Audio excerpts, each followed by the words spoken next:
입니다. 여러분, 태풍 소식이 있었죠. 네, 다행히 큰 비는 없었지만 몇 날 며칠 이제 흐린 날씨가 이렇게 계속 됐어요. 네, 그 말은 즉슨 카페에 손님이 거의 없었다라는 슬픈 이야기. 아, 이게 예보만 와도 사람들이 오지 않습니다. 예, 뭐 비도 많이 온 것도 있었죠. 제가 이제 관련 기사를 좀 찾아봤는데 이런 그 기사가 있었어요. 한번 제가 그 PPT 한번 있었는 것 같은데, 문제는 앞으로다. 9월부터 11월은 베트남 중부와 고원지대의 전통적인 태풍 절정기다. 올해는 해수온까지 비정상적으로 높아서 10월과 11월에도 강력한 태풍이 상륙할 수 있다고 예보 당국은 경고한다. 이 메시지. 물론 하노이는 이제 북부지요. 그렇기 때문에 이제 중부에서 태풍이 일어나면 이렇게 직접 영향을 안 받을 수는 있겠으나 우리 카페는 받습니다. 그 태풍이 오면 결국 비가 많이 오거나 아니면 이제 흐리기 때문에 뭐 하루 종일 이제 막 흐리죠. 그러니까 이제 아무래도 사람들이 이제 오가는 것들이 드물게 되기도 합니다. 사실 이 태풍 소식이 이렇게 그냥 비가 와서 오늘 손님이 있었어 없었다라는 그런 차원은 아니고요. 저희가 이제 제가 생각하기로는, 아내가 생각하기로는 11월부터 2월까지는 이제 날씨가 굉장히 춥기 때문에 이제 저희가 이제 빙수를 팔 수가 없어서 그 안에 어떻게든 음식을 잘 세팅을 해서 이제 또 어떻게든 또 생존해야 되겠다. 그런 계획을 세웠는데, 문제는 그게 너무 앞당겨졌어요. 벌써 9월, 10월 사람이 없어. 태풍까지 온다고 하니까 이제 좀 이런 마음이 드는 거죠. 태풍이 아직 오지 않았지만 제 마음의 바다에 어떤 두려움과 염려라는 그런 어떤 거센 바람과 파도, 그런 것들이 막 밀려왔던 그런 또 한 주를 보내긴 합니다. 여러분들 가운데 또 오해하실 수도 있겠죠. 교회이기 때문에 교회 사역에 집중해야 되지 않겠냐, 제가 이제 비즈니스 이야기를 하면. 근데 여러분들 아시다시피 교회 사역과 비즈니스 사역은 하나입니다. 하나. 그죠? 교회마다 다 사정이 있는데 저희 교회는 하나이기 때문에 이것도 중요하고 저기도 중요합니다. 그래서 늘 염두하고 있는 그런 상황입니다. 이렇듯 우리 삶이 이게 쉽지 않죠. 태풍도 몰려오고 바람도 부는데, 그래서 우리는 인생은 고해다라는 말을 사용하기도 합니다. 이 말은 이제 불교에서 왔죠. 불교 가르침에서 왔다고 보통 이야기하는데, 이 고해라고 하면 괴로움과 고통의 고고, 그리고 이제 바다의 해죠. 그래서 인생이 온갖 종류의 어떤 고통, 아픔, 절망, 괴로움으로 가득 차 있는 그런 어떤 바다와 같다라는 것을 상징적으로 표현할 때 인생이 고해다라는 말을 씁니다. 그래서 우리의 삶이 이 고해를 건너가는 그런 여정이라고 할 수 있겠죠. 사실 이 삶의 고통과 괴로움은요, 절대적인 감정이 아니죠. 개인적인 거기 때문에 사실 내 삶이 더 힘들다, 혹은 네 삶이 덜 힘들다, 이렇게 말은 할 수는 없습니다. 왜냐하면은 상대적인 거겠죠. 그러나 분명한 사실이 있습니다. 자기만의 고통과 아픔이 있다는 거예요. 그죠? 내 아픔이 있고 내 고통이 있어. 다른 사람은 말할 수 없는. 그죠? 말하지 않을 뿐, 또 그렇게 보이지 않을 뿐, 그렇게 생각하지 않을 뿐. 예를 들어 이런 거겠죠. 굉장히 몸이 이렇게 슬림한 분이 나는 살이 안 쪄서 고민이야 하면 제가 상처받죠. 왠지 먹기만 하면 살이 찔 것 같은데, 그죠? 근데 정말로 이렇게 살이 안 찌신 분들은 엄청 스트레스 받고, 그렇죠? 뭐 이런 것들이겠지요. 뭐 예를 들어서 이런 어떤 자기만의 고통과 아픔이 있다면, 또 이런 사실도 분명합니다. 뭐냐면 모두가 다 자기만의 고통과 아픔으로만 끝나지 않는다는 거예요. 내가 아픔을 겪었습니다. 내가 고통을 겪고 있어요. 또 절망에 이르렀어요. 그런데 비슷해 보인 것 같지만 그 끝이 다르거나 그 과정들을 다르게 겪는다는 거죠. 분명히 저 사람은 고통과 아픔 가운데 있었는데 아닌 것 같고, 분명히 저 사람은 평온한 가운데 있었던 것 같은데 굉장히 고통 가운데 있는 것 같고. 그래서 사실 고통과 아픔이라든 것들, 고난이나 이런 것들은 굉장히 뭐랄까 우리가 잘 알 수 없는 그런 심오한 내용인데요. 어찌됐든 그런 것들, 그러니까 과연 이게 정말 아픔으로 끝나는 걸까? 이게 어려움으로 끝나는 걸까? 아니면 그 안에 뭔가 담겨지 않았나? 라는 생각들을 하게 되는데, 오늘 본문의 이야기가 그런 것들을 잘 보여줘요. 사실 오늘 본문은 좀 익숙합니다. 그렇기 때문에 놓칠 수 있는 부분이 있으니까 우리가 좀 잘 따라왔으면 좋겠는데요. 오늘 본문 22절에 보니까 예수님께서 제자들을 재촉해서 자기가 무리를 보내는 동안에 배를 타고 앞서 건너편으로 가게 하셨다라고 이야기되어 있어요.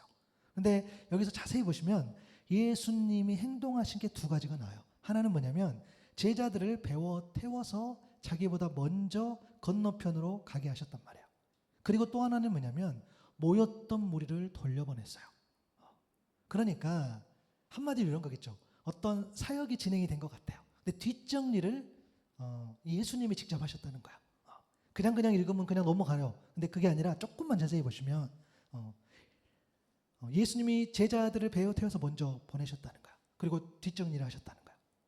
그렇게 보입니다. 그렇게 하신 거죠, 실제로. 여기서 재촉하셨다는 말은 강제적으로 강요하셨다는 의미예요. 강권했다. 억지로 시키셨다는 거야. 그래서 사실은 조금 일반적이지 않죠. 예수님의 스승이신데, 그죠? 당연히 제자들이 사람들도 보내고 뒷정리하고 그렇게 해야 되는데 지금 보니까 예수님께서 조금 다르게, 평소와 다르게 제자들을 배워 태워 보내시고 그리고 그 무리들을 해산시켰다라고 이야기하는 거야. 그럼 이 부분을 어떻게 해석할 수 있느냐? 우리는 다른 복음서의 도움을 받아야 되는데 요한복음에 이 표현이 나와 있어요. 요한복음 14장 15절을 보면 그들이 예수께서 행하신 이 표적을 보고 어떤 행하신 표적이 있었어요. 이 일이 있은 후에 사람들이 이야기했죠. 참으로 세상에 오실 그 선지자라 하더라. 그리고 15절에 보니까 그러므로 예수께서 그들이 와서 자기를 억지로 붙들어 임금으로 삼으려는 줄 아시고 다시 혼자 산으로 떠나가셨다라는 이 사건. 이게 연결이 된다는 거예요. 그러니까 이 표적이라는 것은 오병이어 사건이에요. 여러분 오병이어는 우리가 잘 알죠. 보리떡 5개와 물고기 2마리로 남자만 5,000명을 먹인 사건인 거죠. 이게 여러분 얼마나 중요하냐면 우리는 막 이렇게 너무 선명한 이미지 때문에 그리고 우리가 어릴 적부터 지금까지 뭐 오병이어 뭐 그 이미지 스토리 또 찬양 이러기 때문에 그런 거 없다 이렇게 했는데 사실은 너무너무 큰 사건이죠. 마태마고 누가 요한복음에 다 기록된 사건, 사복음서에 다 기록된 사건이 다 있지는 않아요. 그렇죠? 예수님의 십자가와 부활 이런 굵직한 사건들이 다 기록이 되어 있는 것처럼 이 사건도 그런단 말이에요. 사실 말이 안 나오죠. 여러분 어떻게 5,000명을 먹였다고 하는데 사실은 남자만 5,000명이에요. 그죠? 제가 단순하게 한번 계산해 봤어요. 남자가 5,000명이면 거기에 한 반만 가정이라고 생각하면 한 2,500가정이면 아이도 있고 아내도 있고 혹은 할머니도 있고 예, 모르긴 몰라도 예, 뭐 한 10,000명 가까이 되지 않을까요? 싶어요. 그냥 단순히 계산만 해도. 설령 아무도 없이 그냥 5,000명이라 해도 5,000명의 숫자는 어마어마한 숫자인 거죠. 그 사람들을 다 먹였다. 너무너무 놀라운 거죠. 사실 이 땅에서 하나님 나라를 경험한 거죠. 이거 믿음으로 해석할 수 있는. 여러분 사실 사람은 다 먹고 사는 게 문제예요. 그런데 그것을 예수님께서 해결해 주심으로써 메시아의 어떤 그런 모습을 보여주는 그 사건인 거죠. 사람들은 그 속뜻을 모른다 할지라도 그 자체로만 보면 너무너무 어마어마한 사건인 거죠. 사람들은 메시아가 왔다. 기대가 올라갔을 겁니다. 고통도 아픔도 절망도 이 속박에서 우리가 벗어날 수 있어. 왜? 아니 5,000명도 넘게 먹이는 예수님이 있는데 이제 로마로부터 우리 압제로부터 일어나는 거야. 이겨내는 거야. 우리가 이제 하나님의 택하신 백성으로서 이제 군림하는 거야 라는 생각을 했을 것 같아요. 저라도 그랬을 것 같아요. 그 현장에 있었으면. 너무 이제 엄청 위대한 사건인 거죠. 특히 이 예수님 수많은 기적 중에 여러분 오병이어 사건이 가장 저는 몸으로 와 닿을 것 같아요. 여러분 한번 생각해 보세요. 사실은 단순해요. 예수님 수많은 사건들이 기적을 일으켜요. 그죠? 사실 사람이 할 수 없는 거죠. 사람이 할 수 없어. 그럼에도 이 오병이어 사건은 정말 사람들이 피부로 온몸으로 느낄 수 있는 게 뭐냐면 사람이 많아요. 그러니까 내가 골방에서 예수님과 막 기적을 경험했어요. 이거하고 수천 명이 하나님의 어떤 일들을 경험한다면 이게 느끼는 게 굉장히 다를 것 같아요. 그래서 여러분 사람 많은 데를 조심해야 돼요. 예수님 그렇게 하셔서 다행이지 나쁜 어떤 의도를 가지고 사람들이 많이 모여 있잖아요. 막 같이 뜨거워져. 막 잘 모르는데 막 분위기 휩싸이기도 하고 그런 거겠죠. 어찌됐든 수많은 사람들이 예수님을 지지했을 것 같아요. 덩달아서 제자들도 우리 스승님 그죠? 내가 모시는 분이 이 정도인데 같이 막 어깨가 올라갈 것 같아요. 이성보다는 감정이 앞서게 되는 그런 상황들인 거죠. 그래서 사람들이 예수님 말씀하신 거잖아요. 이 사람들이 나를 억지로 붙들어서 임금 삼으려는구나. 예수님이 아셨던 거예요. 그래서 예수님 오늘 방금 요한복음 14장 15절의 말씀처럼 임금으로 삼은 줄 아시기 때문에 오늘의 스토리가 이어지는 거예요. 배로 태워서 보내고 예수님은 오늘 본문 23절처럼 무리를 보내신 후에 기도하러 따로 산에 올라가시니라 저물매 거기 혼자 계시더라 라고 되어 있어요. 보내고 기도하러 가셨다는 거예요. 여기서 우리는 어떤 예수님의 삶의 어떤 그런 모습을 보면서 우리는 통찰을 얻습니다. 귀한 어떤 영적 유익이 있는 거죠. 높아지지 않기 위해서는 홀로 기도하는 시간을 가져야 한다는 거예요. 물론 여러분 가운데 이런 질문을 할 수 있겠죠. 지위가 올라가는 것, 재물이 많아지는 것, 어떤 성공하고 또 그것 통해서 부와 명예를 얻는 것, 지금보다 높아지는 것이 무엇이 문제입니까? 여러분 분명히 말씀드려요. 문제 아니에요. 문제 아니야. 제가 말씀드리잖아요. 여러분 더 높아질 수 있길 바랍니다. 아무도 아멘 안 하네요. 여러분 높아지세요. 높아지시기도 하고 재물도 많으시면 저 좀 도와주세요. 우리 그럴 수 있잖아요. 그런데 문제가 그게 문제가 아니라 높아지고 뭐 커지고 넓어지고 그렇잖아요. 그게 문제가 아니라 높아지면 높아질수록 하나님의 뜻을 어길 가능성도 높아진다는 거예요. 다시요. 내가 높아졌어요. 그러면 하나님의 뜻을 어길 가능성도 똑같이 높아진다는 거예요. 높아지면 높아질수록 하나님의 소리는 들리지 않고 그 뜻은 희미해 보이겠죠. 더 이상 보이지 않죠. 왜요? 굳이 내가 하나님의 뜻에 관심을 둘 필요 없죠. 왜? 사람들이 지지하는데, 사람들이 나를 괜찮다고 하는데, 사람들이 박수 치는데, 이렇게 많이 모여 있는데, 재물도 넉넉한데. 여러분 잠언 21장 4절에 보면 눈이 높은 것과 마음이 교만한 것과 악인이 형통한 것은 다 죄라 그랬어요. 여기서 눈이 높은 것에 관한 그 원어적 의미를 보면은 그 오만함이에요. 오만함. 타인에 대한 우월한 태도에서 보이는 그런 지나친 자부심, 그 오만함을 의미해요. 오만하다는 것은 태도나 행동이 건방지는 거죠. 거만한 거죠. 많은 사람이 지지하면, 내가 가진 게 많으면 나는 높아져요. 원래 똑같았거든요. 내가 높아지니까 그 사람은 그대로 있어. 그럼 당연히 낮아지는 거겠죠. 나는 대단한 사람인데. 그러면서 그 높아질 수 있는 이유를 어디 찾아? 외부에서 찾는 거예요. 외부를 찾는 게 아니라 자기에게 찾는 거예요. 내가 이 정도 했으니까 라는 거겠죠. 그래서 누구든 나를 임금 삼는 것에 대해서 그것에 대해서 좋아하겠죠. 그 이야기 하는 거예요. 높아질 때 나를 누릴 수 있어야 되죠. 근데 여러분 그게 내 힘으로 안 돼요. 여러분 우리가 얼마나 간사한지 몰라요.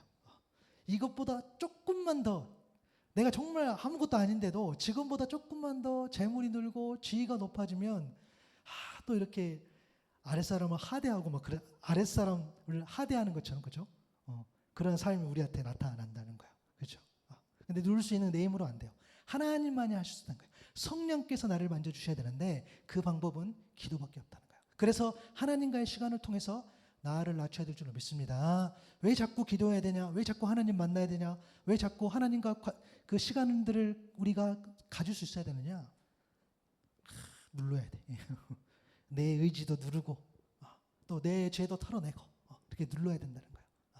그런데 그 일, 그러니까 무슨 일이 있든지 없든지 하나님과의 시간을 갖는 그 모습은, 그 삶의 태도는 예수님의 방법이었어요. 다른 방법이 아니라 예수님께서 그렇게 하셨기 때문에 우리도 그것을 따라간다는 거예요. 마태복음 1장 35절부터 39절에 보면 너무 유명한 말씀이죠. 새벽 아직도 밝기 전에 예수님께서 일어나다가 한적한 곳으로 가서 기도하시더니, 맞아요. 너무너무 유명하죠. 그런데 그 다음 보시면 시몬과 그의 및 함께 있는 자들이 예수 뒤를 따라갔어. 만나서 이르되 모든 사람이 주를 찾나이다. 오늘 본문이랑 똑같아요. 사람들이 예수님을 또 찾아요. 38절에 보니까 예수님 뭐라고 하시냐면, 오케이, 다른 가까운 마을들로 가서 거기서 내가 내 일을 하겠다. 전도하러 하니 내가 이를 위해 왔나라 하시고, 39절에 보니까 이에 온 갈릴리 다니시며 그들의 여러 회당에서 전도하시고 또 귀신들을 내쫓으시더라 라고 되어 있어요. 예수님은 예수님 길 가신 거죠. 사실 예수님은 워낙 인기 많기 때문에 개인적인 시간을 전처럼 내기가 어려워요. 오늘 본문과 다르다 그랬죠. 별반 다르지 않아요. 새벽에 한적한 곳에서 예수님은 그 시간 하나님과의 어떤 대화의 시간을 가졌죠. 기도하신 거죠. 그런데 여러분 여기서 우리가 오해하면 안 돼요. 이 새벽이라는 어떤 물리적인 시간에 너무 의미를 두지는 마세요. 물론 저도 새벽이라는 시간에 특별하게 의미를 둡니다. 여러분 하실 수만 있다면 새벽 시간을 잘 이용하시기를 제가 권면하는데, 사실은 잘 보면 예수님의 새벽이 일상이었다는 거예요. 그러니까 정말 그 시간밖에 없어. 예수님 바빠. 그 시간 외에는 분주하단 말이에요. 그렇게라도 시간을 확보하자면 안 되는 일상이었다는 해석은 그렇게 무리한 해석이 아니에요. 자연스러운 거예요. 아무리 시간을 내려고 해도 안 돼요. 그럼 새벽에 나가서 기도하는 거겠죠. 그래서 여러분 진짜 기도는 뭐냐면 그런 평범한 일상에서 자연스럽게 드리는 기도예요. 내가 새벽밖에 시간이 없어. 새벽에 시간을 드리는 거예요. 내가 아침밖에 시간이 없어. 혹은 내가 아침 시간이 너무 좋아. 내가 점심 시간밖에 없어. 내가 오후 시간밖에 없어. 내가 저녁 먹기 전 시간밖에 없어. 저녁 먹은 후밖에 시간이 없어. 내가 자녀들이 다 돌아온 다음에 아이들이 잠을 자야 돼. 그러면 그 다음 시간밖에 내가 없어. 그럼 그 시간에 하나님을 만나는 시간을 갖는 거겠죠. 어떤 특정한 시간이 아니라 내가 드릴 수 있는 시간에 하나님을 만나는 것. 그렇게 해서 나를 높아지라는 나를 낮추는 것. 그것이 바로 주님을 닮아가는 그런 삶이겠죠. 예수님은 똑같이 사역 가운데서, 예수님은 또 계속 이야기하겠지만 참 사람, 그러나 참 하나님. 그러나 참 사람이라는 것도 우리가 막 잊어버리면 안 돼요. 예수님도 똑같이 사람들이 나를 임금 삼으려고 하는구나 했었을 때에 하나님과 만나서 기도하는 모습들을 보게 되는 거죠. 그런 장면이에요. 그런데 그래서 예수님은 기도하고 있었어. 제자들을 먼저 보냈어. 문제는 제자들의 상황이 달라진 거예요. 오늘 보면 24절 25절에 보니까 배가 이미 육지에서 술이 나타났어요. 바람이 거스름으로 물결로 말미암아 고난을 당하더라. 밤 사경에, 그 시간이 밤 사경까지 이르렀다는 거예요. 여러분 여기는 지금 배경은 갈릴리 바다입니다. 사실 갈릴리 바다는 갈릴리 지역에 있는 큰 호수. 호수임에도 바다라 불린 이유는 있죠. 예수님 당시에는 호수와 바다를 구분해서 표현하지 않았어요. 그리고 실제로 그 지역, 그 이제 호수죠. 그 바다는 이 급격한 기류 변화가 있으면 또 돌풍도 불고 또 예상치 못한 큰 파도가 일어남으로써 바다 같은 느낌을 준단 말이에요. 그래서 이러한 이름으로 불리게 되었다라고 하는 거죠. 바람이 거슬렸다는 것은 바람이 이제 반대로 불었다는 거겠죠. 그래서 그 메시지 성경 같은 보면은 맞바람이 쳤다라고 번역해요. 맞바람이 쳐서 파도가 배를 세차게 때렸다라고 번역하기도 하고. 그리고 제가 잘 인용하는 그 세번역 성경 보면은 지금 바람이라고 되어 있지만 거센 바람이라고도 번역을 해요. 그것은 이제 조금 딱딱한 이야기긴 한데 사본마다 좀 달라요. 어떤 사본에는 바람이라고 되어 있고 어떤 사본에는 거센 바람으로 되어 있는데 저는 거센 바람이 좀 맞는 것 같아요. 왜냐하면 그 거센 바람 때문에 밤이 늦도록 이 지금 고난을 겪고 있다라는 거죠. 지금 이 고난을 당한다는 의미는 사경까지, 그러니까 사경은 그 로마식 시간 계산법으로는 새벽 3시부터 6시까지 말이에요. 그러니까 밤새 이 배가 고난을 당한 건데 이때 고난이라는 것이 괴롭히다, 고통을 주다 그런 의미라는 거예요. 심지어 계시록 12장 2절의 말씀처럼 여기 보면은 이 여자가 아이를 베어 해산하게 되매 아파서 애를 쓰며 부르짖더라. 이 해산의 고통도 이 의미랑 같단 말이에요. 이 고난을 당한다 의미가 담겨 있단 말이에요. 물론 남성이어서 우리 여성분들의 해산 고통을 제가 직접적으로 알지 못하나 저도 우리 큰애 낳을 때, 아내가 큰애 낳을 때 제가 그 현장에 있었기 때문에 그 해산의 고통 이루 말할 수 없죠. 근데 그 정도로 지금 이 고난을 당했다라는 표현을 쓰고 있죠. 그러니까 밤새 거센 바람으로 고통 가운데 있는 그런 상황들인 거예요. 심지어 얼마나 두려웠던지 예수님까지도 알아보지 못했어요. 오늘 보면 25절 26절에 보니까 밤사경에 예수께서 바다 위로 걸어서 제자들에게 오시니 제자들이 그가 바다 위로 걸어오신 보고 놀라서 유령이라 하여 무서워 소리 지렀다겠어요. 유령이다 라고 한 거죠.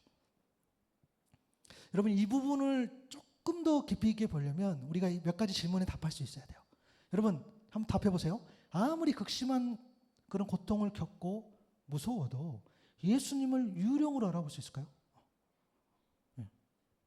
에이 설마 제자들 가까이 모신 제자들인데 예수님을 유령으로 알아볼 수 있을까? 내가 아무리 고통 가운데 있어도. 정답은 예스입니다. 당시 유대인들은 그 바다를요 죽음이라든가 두려움이라든가 공포라든가 이런 어둠의 세력이 지배하는 곳으로 인식을 했단 말이에요. 그 제가 참고한 NICNTK 주석에 보면은 이런 표현이 있어요. 이러한 미신적 반응은 신학적이라기보다 본능적인 것이며 악한 영이 물 위에 산다거나 익사한 사람이 물 위를 떠돌아다닌다는 통속적 사고를 반영한다. 그러니까 여러분 믿음의 문제가 아니에요. 충분히 그럴 수 있다는 거야.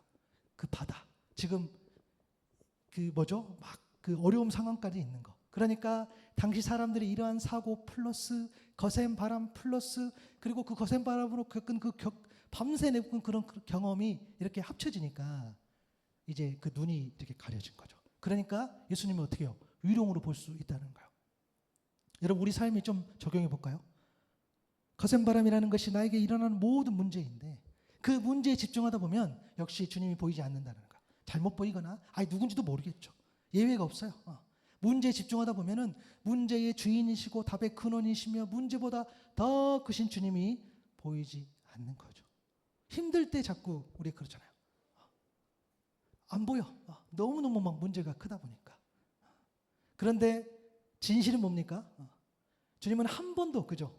한 번도 거기에 안 계신 적이 없어. 늘 계셨어. 그죠? 그런데 우리가 못 보는 거겠죠. 여러분 그 어떤 거센 바람 파도가 밀려와도 주님을 찾는 저 여러분 될 수 있기를 바랍니다. 사실은 가까이 계세요. 그런데 우리가 너무 거기를 보니까 마치 유령처럼 예수님을 보는 거예요. 유령이랑 무슨 관계를 맺겠어요? 멀리 가겠죠. 그리고 또 하나 질문해 보면 예수님은 정말로 물 위를 걸어서 제자들에게 오셨을까라는 질문이에요. 여러분 어떻게 사람이 그죠? 이런 어떤 육신의 몸을 가진 사람이 물 위를 걸어왔을까라는 질문. 그죠? 그래서 사실 성경을 이야기할 때 이런 부분들이 어렵기는 해요. 안 믿어. 아무도 안 믿어. 그죠? 그런데 성경은 말씀드렸잖아요. 구원의 길을 알려주는 책이기 때문에 어떤 일이 일어나는데 그것을 막 증명하고 그런 책이 아니란 말이에요. 예수님은 물 위를 걷기 전에 이미 오병이를 통해서 수많은 사람을 먹이셨어요. 그러니까 사실 이것 또한 믿음의 문제이겠죠. 믿음으로 해석할 때 가능하겠죠. 오병이어를 일으키신 주님께서 물 위를 걸어오지 못하셨을까라는 질문. 그죠? 물론 여러분 오병이가 어려울까요? 물 위를 걷는 게 어려울까요? 너무 좀 어려운 질문이죠. 그죠? 근데 사실은 다 사람이 할 수 없어요. 예수님만이 하실 수 있는 거. 그죠? 여러분 기적은 뭐죠? 하나님이 누구이신지가 증명되는 일이에요. 오병이어를 통해서 하나님이 누구인지 드러나는 것이고 예수님께서 물 위를 걸으실 때에 하나님이 누구인지가 드러나겠죠. 예수님은 참 사람, 참 하나님, 하나님의 아들 참 하나님이신 거죠. 사람은 그렇게 못해요. 사람은 그렇게 보이게끔 혹은 혹하는 그런 기적을 일으킬 수 있으나 온전하지 않죠. 그런데 예수님은 사람들에게 어떤 멋진 구경거리와 같은 그 기적을 보여주시기 위해서 이 땅에 오신 게 아니죠. 그게 아니잖아요. 예수님은 기적을 베푸실 때도 있고 거절하실 때도 있어요. 그리고 성경에 보니까 예수님이 베푸신 이 기적도요. 오늘 이 기적도요. 그리고 성경에 나온 기적도 다 전부는 아니에요. 요한복음 21장 25절에 보니까 예수께서 행하신 일 이외에도 만일 낱낱이 기록된다면 이 세상이라도 이 기록된 책을 두기에 부족할 줄 아노라 라고 했어요. 그러니까 몇 가지만 적는 거지 우리에게 필요한 내용만 적힌 거지 사실은 많은 일들이 있었어요. 다 기록 못해요. 그런데 이것도 충분해. 그죠? 그래서 여러분 늘 감사하시기 바랍니다. 예수님 더 우리에게 주실 수 있었는데 요만큼만 주신 거예요. 네. 제 말 이해하시죠? 딱 요만큼만 주신 거예요. 우리 요거라도 봐야 돼. 원래 더 있는데 예수님께 그렇게 주셨다는 거예요. 그 기적. 거센 바람 앞에. 여러분 근데 사람들은요 기적을 원해요. 아멘. 여러분 얼마나 기적을 원합니까? 할 수만 있다면. 요즘 제가 제일 그 경험하고 싶은 기적. 제가 허리를 만지면 허리가 나았기를 바래요. 할렐루야. 이런 기적은 저에게 믿음이 없어 아직. 요즘 너무 아픈 사람 우리 아픈 분들이 또 성도 중 계시니까. 또 우리 또 한국에서 유집사님 치료받고 있죠. 또 누구 아프다 그러죠. 또 우리 이제 또 곧 또 우리 마이치 자매님도 오실 텐데 허리 또 수술하고 여러분 기도해 주셔서 수술도 다 됐는데 그런 것들 그런 기적이 또 일어나기를 바라죠. 또 우리 자녀들은 혹은 또 그럴 때 있잖아요. 공부 엄청 안 했는데 갑자기 시험을 잘 보는 그런 기적들 일어나기를 바라죠. 내가 막 기도했는데, 내가 막 원했는데 안 이루어질 것 같은데 그래도 이루어지기를 바라는 그런 기적들. 특별히 전 목회자니까 더 내가 말씀을 선포할 때마다, 제가 선포할 때마다 그 말씀으로 치유되고 위로를 받고 입만 열면 막 관계가 회복되고 뭐 그런 기적들. 여러분 기도 좀 해주십시오. 내가 말씀만 했는데 낫는 기적들, 뭐 이런 것들을 소망하죠. 어찌됐든 사람들은 그냥 그 형식만 좀 다르지 기적을 막 원해요. 맞죠? 그런데 예수님이 원하시는 것은 다르다는 거예요. 예수님이 원하시는 것은 거센 바람 앞에서, 그 거센 바람 앞에서 그 거센 바람의 주인이 누구인지, 또 그것이 우리로 하여금 어떻게 역사하는지 그런 것들을 알기 원하셨다는 거예요. 왜냐하면 예수님의 답변을 우리가 보면 알 수 있어요. 예수님께서 뭐라 하셨냐면 마태복음 14장 27절이죠. 한번 같이 읽어보도록 하겠습니다. 시작. 예수께서 즉시 이르시되 안심하라 나니 두려워하지 말라. 아멘. 물 위로 걸어오신 그 예수님께서, 그 엄청난 기적을 보여주신 그 예수님께서 제자들을 보고 말씀하신 거죠. 세 마디 하신 거죠. 안심하라 나다 두려워하지 말라 라고 이야기하세요. 그 거센 바람 가운데에 힘들어하는 제자들에게 와서 그 말씀하신 거예요.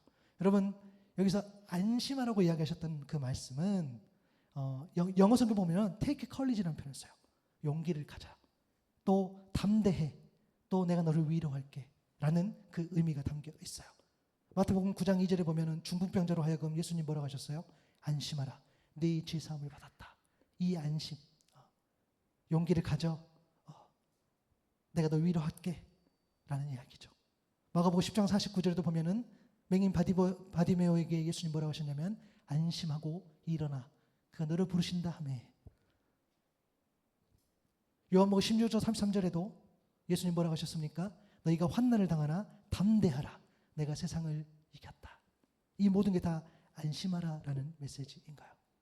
용기를 가져라 라는 거죠. 예수님 우리에게 오늘도 그렇게 이야기하세요. 그 거센 바람 앞에 내가 맡고 있는데 예수님 말씀하시는 거예요. 첫 마디가 뭐였어요?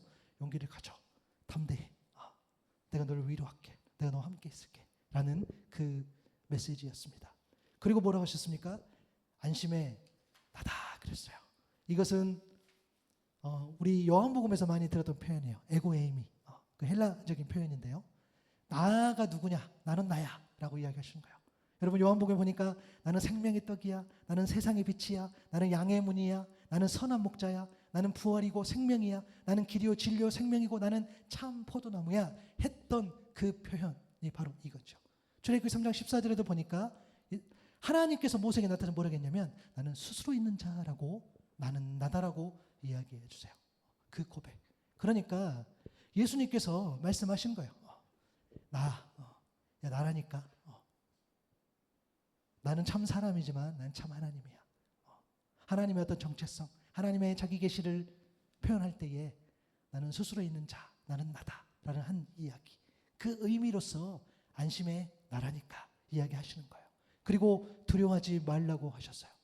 불안하지 말라는 거죠. 어떤 상황, 어떤 사건 앞에서 야 불안하지 마 라고 이야기하시는 거예요. 히브리서 11장 23절에 보니까 믿음으로 모세가 났을 때에 그 부모가 아름다운 아이를 보고 석 달 동안 숨겨 왕의 명령을 무서워하지 아니했다겠어요. 두려워하지 아니했다겠어요. 왜? 바로의 명령은 아들이거든 죽이고 딸이거든 살려두라는 그 명령이었는데 이 명령을 안 지키면 산파들이 죽는데 산파들이 하나님을 두려워했기 때문에 오히려 이 왕의 명령을 무서워하지 않았다는 거예요. 두려워하지 않았다는 거예요. 어떤 상황 가운데 놓여서 불안하지 않았다는 거예요. 예수님 그 말씀하신 거예요. 네 상황 내가 알아. 네 일어나는 일 내가 알아. 네 두려워하지 마 라고 말씀하신 겁니다. 예수님께서 거센 바람 앞에 안심해 나야 두려워하지 말라라고 하신 이 메시지, 여러분 이 말씀은요 예수님께서 하나님이 주신 권위가 없다면, 예수님께서 거센 바람의 주인이 아니라면, 예수님께서 거센 바람을 일으키기도 하고 멈추기도 하는 능력을 지닌 존재가 아니라면 그렇게 할 수 없는 고백입니다. 예수님 말씀하신 거죠. 참 사람, 참 하나님, 그 고백, 그 선언인 거예요. 그래서 예수님 뭐라고 했습니까? 안심해 나야, 두려워하지 마 라고 말씀하시면서 예수님 나에 대해서 너희가 눈을 떠야 돼 이렇게 이야기하시는 거예요. 눈 좀 뜨라니까 라고 이야기하는 거예요. 유령이라니 있을 수 없죠. 눈 좀 떠 라고 이야기하세요. 예수님에 대해 달리 보고 예수님에 대해 달리 생각하고 예수님에 대해서 달리 행동하라고 말씀하신 안심해 나야 두려워하지 마 라는 메시지인 거죠.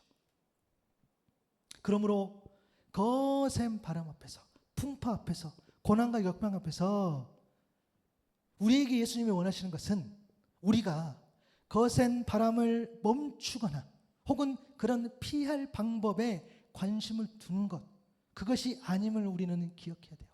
우리는 그 거센 바람 앞에 어떻게 하면 피할 수 있지? 우리는 그 힘든 앞에 우리가 어떻게 하면 그것을 넘어갈 수 있지? 어떤 세상의 지혜가 필요하지? 어떤 노력이 필요하지? 어떤 의지가 필요하지? 라고 우리는 고민할 텐데 예수님은 고민은 그것은 달라요. 왜 그러냐면 그것은 그 고해와 같은 인생의 바다를 건너게 하신 분도 예수님이고 또 거센 바람과 풍랑을 일으키신 분도 다른 누구도 아닌 주님이시기 때문입니다. 여러분 오늘 본문 22절 23절을 다시 한번 봐보면 예수님께서 제자들을 재촉해서 배에 태웠다 그랬어요. 그리고 자기 먼저 건너편으로 가게 하셨다 그랬어요. 그 동안에 무리를 보내셨다 그랬어요. 그리고 무리를 보낸 뒤에 예수님 따로 기도하시려고 산에 올라가셨다고 했단 말이에요. 그러니까 예수님이 제자들을 재촉해서 배에 태웠다는 거예요. 제자들이 원해서 배를 탄 게 아니에요. 바다에 거센 바람을 보내신 분도 예수님. 그러니까 내가 원해서 내가 가고 싶은 데 가서 그 배를 타다가 거센 바람 만난 게 아니라 예수님께서 제자들을 배에 태웠다는 거예요. 그리고 예수님 그 새벽까지 계속 기다리시면서 기도하셨던 분. 왜 길게 기도하셨을까요? 빨리 나타나시면 되잖아요. 빨리 나와서 구해주시면 되잖아요. 왜? 하나님 때를 기다리시는 거예요. 그때까지. 하나님 만나주신 그때까지. 종종 우리는 고난과 역경이라는 거센 바람을 직면하게 되면 누군가는 잘못했겠지. 내가 뭔가를 놓치고 있겠지. 무언가 잘못된 게 있겠지라는 생각을 하게 돼요. 물론 맞죠. 죄의 문제는 특히 그렇습니다. 여러분 죄의 문제까지도 이런 고민에서 빼면 안 돼. 여러분 죄의 문제는 여러분 잘못이야. 이게 내 잘못이야. 그게 아니라고 한다면 어떤 일이 일어났을 때에 다 내 잘못인가? 아니면 다 너 잘못인가? 그래서 여러분 어떤 상황을 보면 넓게 보면 내 잘못도 나의 잘못도 너의 잘못도가 아니라 우리를 위해 준비된 우리를 향한 놀라운 계획일 수 있음을 믿습니다. 왜요? 예수님 배에 태웠다니까요. 예수님께서 야 이거 타고 가고 있어 라고 하셨을 때에 그 말은 뭡니까? 예수님께서 배에 태기 때문에 예수님께서 책임져 주신다는 거예요. 아멘. 예수님께서 여러분의 삶 가운데에 함께 해주신다는 것. 그러니까 함께 한다는 것은 뭡니까? 여러분의 인생을 책임져 주신다는 것. 언제? 우리가 믿음으로 온전히 연결되었을 때에 내가 그분과 친밀히 교제했을 때에 하나님은 한 번도 빠짐없이 그런 이야기를 하셨어요. 안심해 나야 두려워하지 마. 늘 이야기하셨어요. 오늘도 이야기하고 계신 거예요. 그래서 예수님이 원하시는 것은 그 거센 바람 앞에서 어떻게 내가 예수님을 바라보는 건지 그 거센 바람 앞에서 어떻게 예수님께 반응하며 어떻게 예수님이 기뻐하시는 삶을 살아갈 것인가 그렇게 애쓰고 그렇게 수고하는 그런 몸부림 이런 오직 예수님을 향한 믿음이야말로 예수님께서 진정 원하시는 삶임을 믿습니다. 거센 바람이 불어와도요 예수님이 원하신 것은 하나였어요. 믿음이었어요.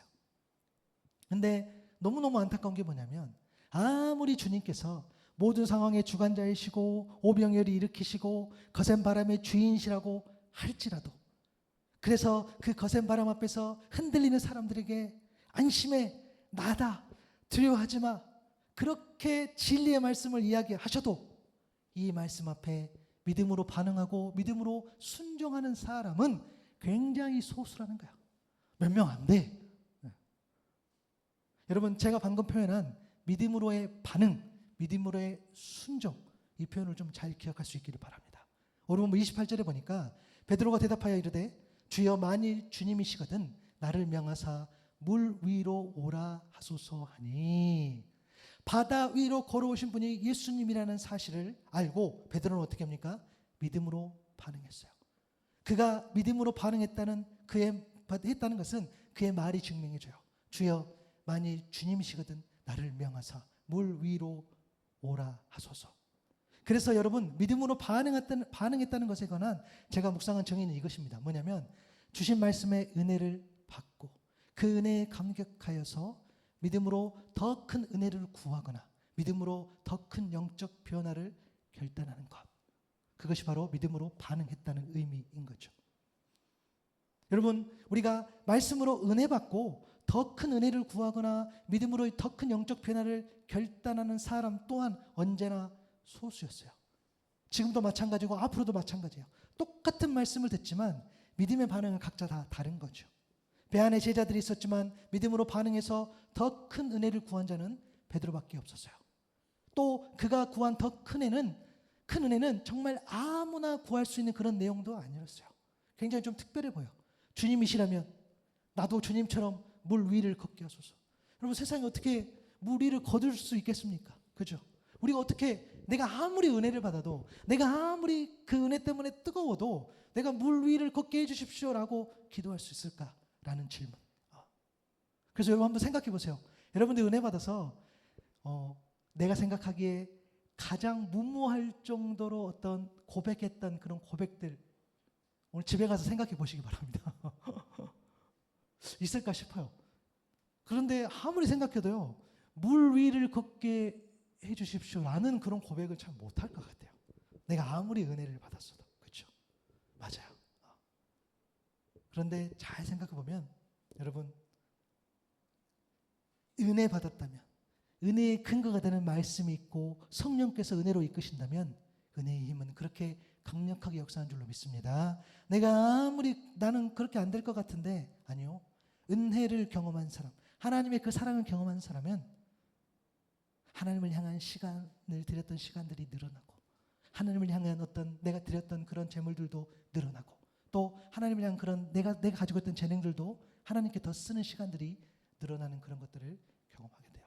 그러니까 은혜를 받으면, 하나님의 그 사랑간에 거하면 마치 베드로가 나도 주님처럼 물 위를 걷게 하소서라는 더 큰 은혜를 구한 것처럼 그렇게 고백할 수 있게 된다는 거예요. 왜? 사람이 하는 일이 아니라 성령께서 만져주시니까.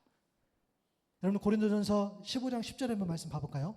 우리 한번 읽어보겠습니다. 시작. 그러나 내가 나 된 것은 하나님의 은혜로 된 것이니 내게 주신 그의 은혜가 헛되지 아니하여 내가 모든 사도보다 더 많이 수고했으나 내가 한 것이 아니요 오직 나와 함께 하신 하나님의 은혜로라. 아멘.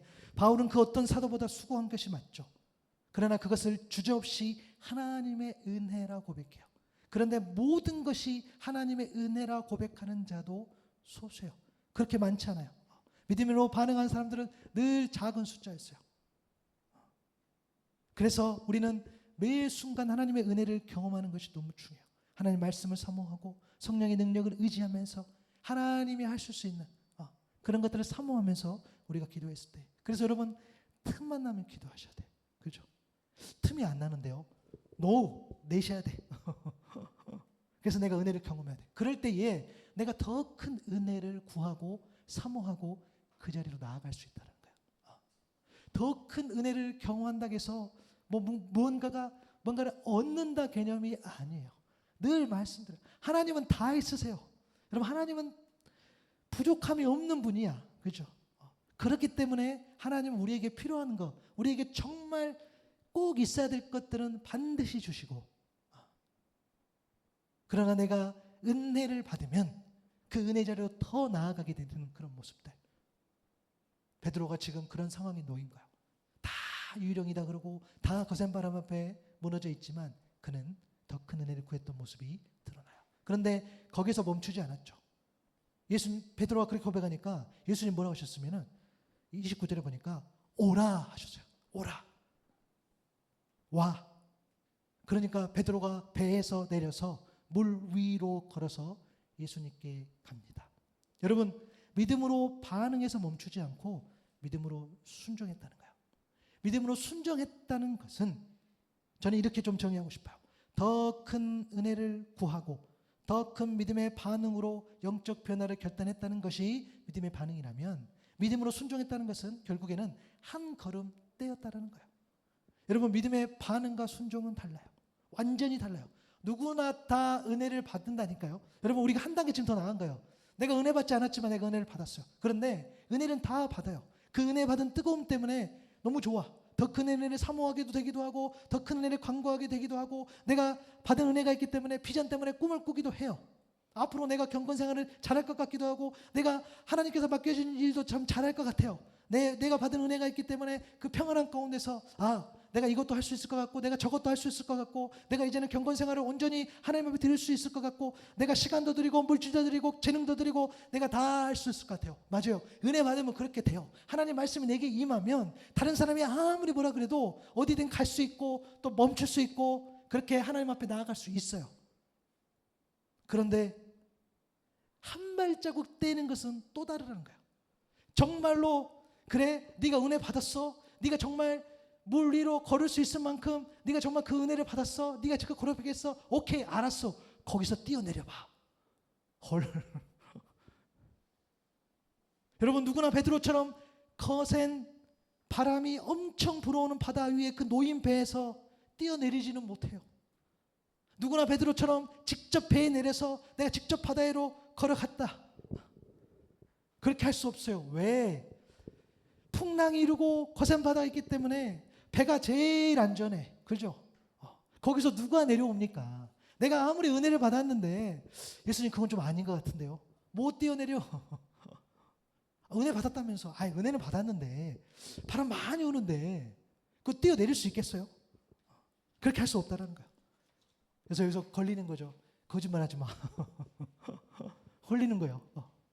여러분, 진짜 믿음은요, 믿음으로 반응해서 멈추지 않고 믿음으로 순종하며 이르는 것인데요, 베드로의 진짜 믿음은 주님, 만일 주님이시거든 나를 명하사 물 위로 오라 하소서라는 고백이 믿음이 아니라, 오라 하시니 베드로가 배에서 내려 물 위로 걸어서 예수께로 가되, 이것이 믿음을 믿습니다. 그래서 여러분, 우리는 그렇게 잘 안 돼요. 왜? 배에서 내려오면 죽을 것 같으니까, 배에서 내려오면 안 될 것 같으니까, 바람 엄청 불고 있는데 그게 되겠습니까? 안 된다라는 거예요. 여러분, 오늘 말씀의 제목이 뭐였죠? 바람을 거슬러 물 위로 걸어가는 것이에요. 바람을 거스른다는 것은 고난이라든가 역경이라든가 어려움, 아픔, 그런 불리한 상황이라는 거센 바람을 피하지 않고 내가 맞으면서 가는 거겠죠. 하나님 앞에 나아가는 거겠죠. 그러려면 여러분, 배에서 내려야 돼요. 두렵지만 내려와야 해요. 왜? 주님께서 오라고 하셨으니까. 아니, 배에 있어야 안전하는데요? 아니요. 그거 내려와야 되는 거죠. 우리가 거센 바람이 있고 힘든가 고난 가운데 있으면은 배에서 내려오는 엄두를 못 내요.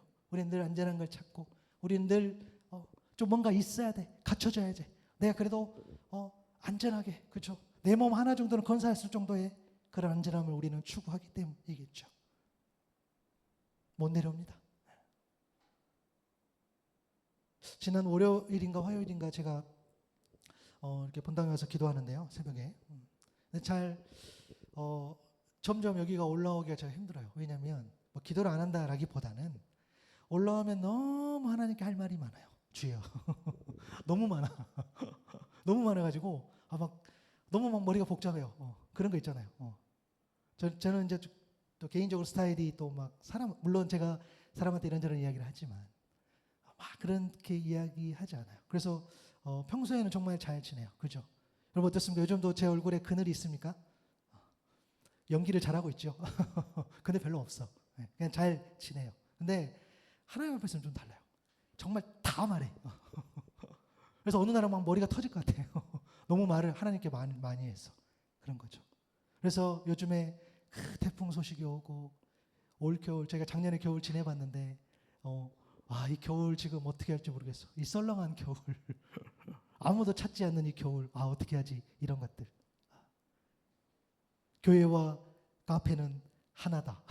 여러분 그렇기 때문에 이게 너무너무 머리가 아파요. 그래서 지금 아내하고 음식을 막 우리 이제 뭔가를 장사를 하려고 이제 계획하고 있지만 그게 참 거센 바람 같고 파도 같아요. 그래서 새벽에 그렇게 하고 있는데 하나님 근데 찬양 주신 게 있어요. 오늘 우리 아까 고백했던 그 찬양인데 주님을 보게 하소서 그 찬양. 가사 보면은 나의 주님께 찬양 드리며 그 크신 사랑 주 임재 감사해 어둠 속에 찾아오셔서 주님의 영광 보게 하시네. 의심하는 나를 손 내밀어 잡아주시네. 두려운 마음 내려놓고 주 바라봅니다. 주님을 보게 하소서 나를 붙드소서 내 뜻과 내 생각 내려놓고 주님 앞에 나 엎드려 주의 음성 기다리니 나를 부르실 때 믿음으로 걸어가리. 아멘. 새벽에 이 찬양을 주시는데 너무너무 많이 울었어요. 그런데 여전히 두려워요. 뭐냐면 그 거센 바람 앞에 그것도 무서운데 지금 배에서 뛰어내려야 된다는 거예요. 왜? 예수님 분명히 말씀하셨어요. 안심하라. 나니 두려워하지 말라. 그러니 내려서 만나자 이렇게 하신 거예요. 와 이게 죽겠는 거야. 이거 내려갈 수가 없어. 왜냐하면 배를 더 키워야 될 것 같고 배를 더 안전하게 해야 될 것 같고 배에 어디 물 새인지 안 새인지 거기를 확인해야 될 것 같고 배가 너무 작으니까 키워야 될 것 같고 배에 최첨단 시스템을 장착해야 될 것 같아요. 왜? 파도가 오고 거센 바람이 많이 부니까. 그러나 예수님의 방법은 하나님께로 가는 길, 주님께로 가는 그 과정은 어떻게 됩니까? 거기에서 내려오라는 거였어요. 오늘도 내려오는 거겠죠. 그 내려오는 것이 결국에는 내 뜻과 내 생각을 내려놓는 거겠죠. 그리고 주의 음성을 기다리며 나를 부르실 때 믿음으로 걸어가리. 이 고백이 맞겠죠.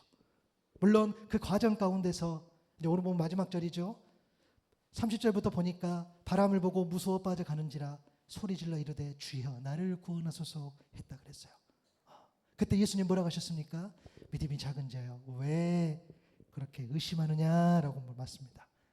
즉시 손을 내밀어 잡아주시면서 그리고 배에 함께 오르니까 바람이 그치고 그리고 배에 있는 사람들이 하나님의 아들이십니다라는 고백하는 그런 마지막 장면. 물에 빠졌어요. 그러니까 배에서 내렸다 할지라도 주님 앞에 가는 길 가운데에 바람 때문에 넘어질 때도 있지요. 그런데 말씀처럼 주님께서 즉시 손 내밀어서 잡아주셨다는 거.